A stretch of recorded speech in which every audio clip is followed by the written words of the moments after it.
J'ai perdu mon Eurydice, rien n'égale mon malheur.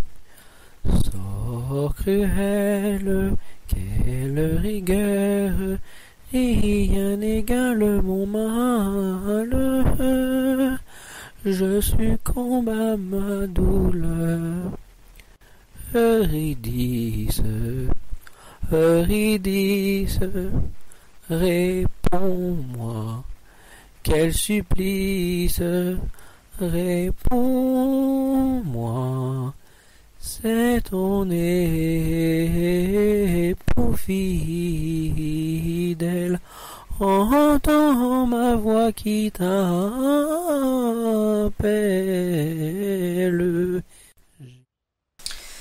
Oui, le monde existe, je vous l'assure. Nous en devisons. En voilà la preuve. Peut-être ne conversais-je qu'avec un songe. Que ma substance s'avère onirique ou charnelle, quelle importance, pourvu que cette rêverie nous plaise. Voici la dernière nuit du monde. Les oracles le prédirent, jamais ils ne se fourvoyèrent. Le soleil s'endormira et nous disparaîtrons. Regretterez-vous notre monde? Non. Je me réjouis que l'Apocalypse abolisse notre médiocre condition. J'ai perdu mon Eurydice, rien n'égale mon malheur. Vous omettez le rôle de l'art. Le reflet devient plus sublime que le réel.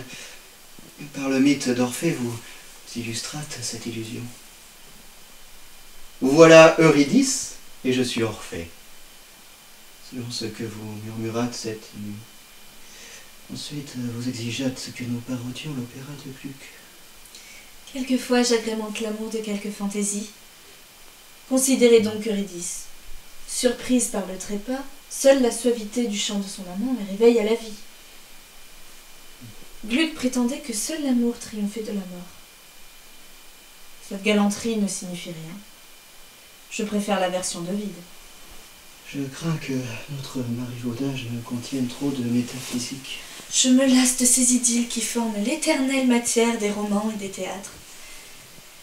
Quelle singulière convention que tous les poèmes ne s'entretiennent que d'amour. Que le cœur nous touche en l'essentiel, je le veux bien à croire, mais je ne le veux point comme l'unique objet du monde.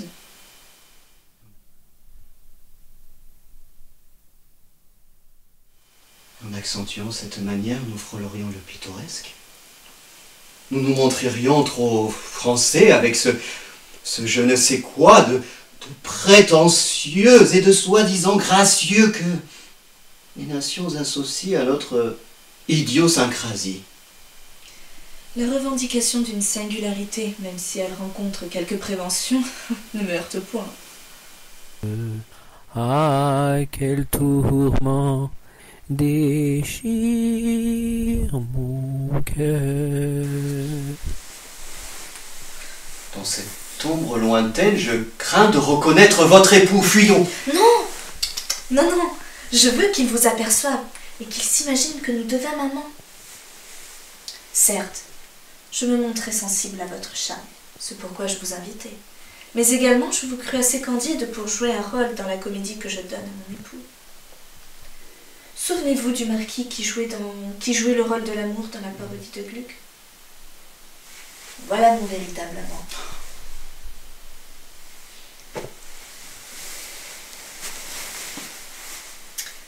Pour tromper sa vigilance, je lui donne à croire que je m'abandonne à vous.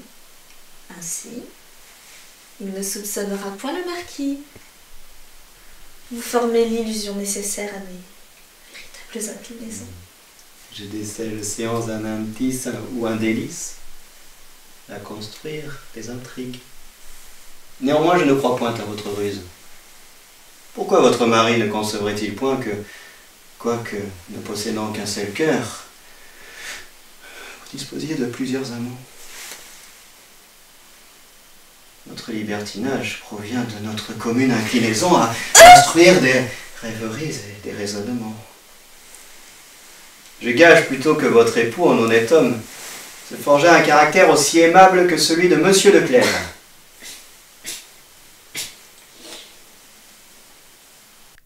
Oui, je ne fus qu'une ombre qui attendait la nuit. Cette obscure nuée qui toujours nous poursuit, ce brouillard indécent de mortelle furie, amnésie sans déclin, je la vénère ainsi, qu'un fragment de mon cœur. Tout devient souvenir. Jadis, la matière se muait en idée, désormais et enfin, ces traces vont s'unir en une bienveillante et douce obscurité.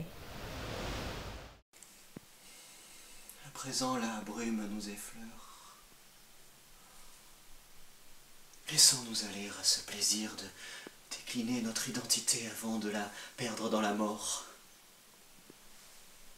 Je fus Orphée et je représentais l'art. Je fus Eurydice et je représentais la vie. Et votre époux? Mon époux représentait la mort. Toujours insensible, toujours invincible et toujours invisible. Je me trouve si accoutumé à ma conscience que je crains de manquer ce moment sans retour. Vous saurez mourir.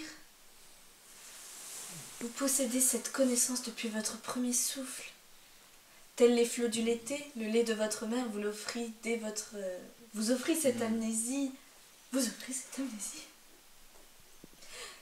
Vous le retrouverez au premier regard de la faucheuse. Ah, si je vous embrassais. Voilà, va et fait de vos ardeurs. Ah, ne pourriez-vous me confesser que votre cœur soupirait pour moi?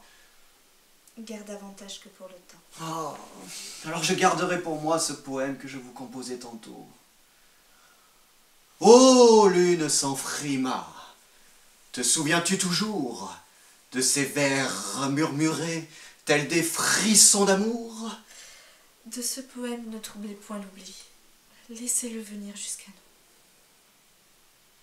J'ai perdu mon Eurydice, rien n'égale mon malheur. Sort cruel, quelle rigueur, rien n'égale mon malheur. Sort cruel, quelle rigueur, je succombe à ma douleur, je succombe à ma douleur.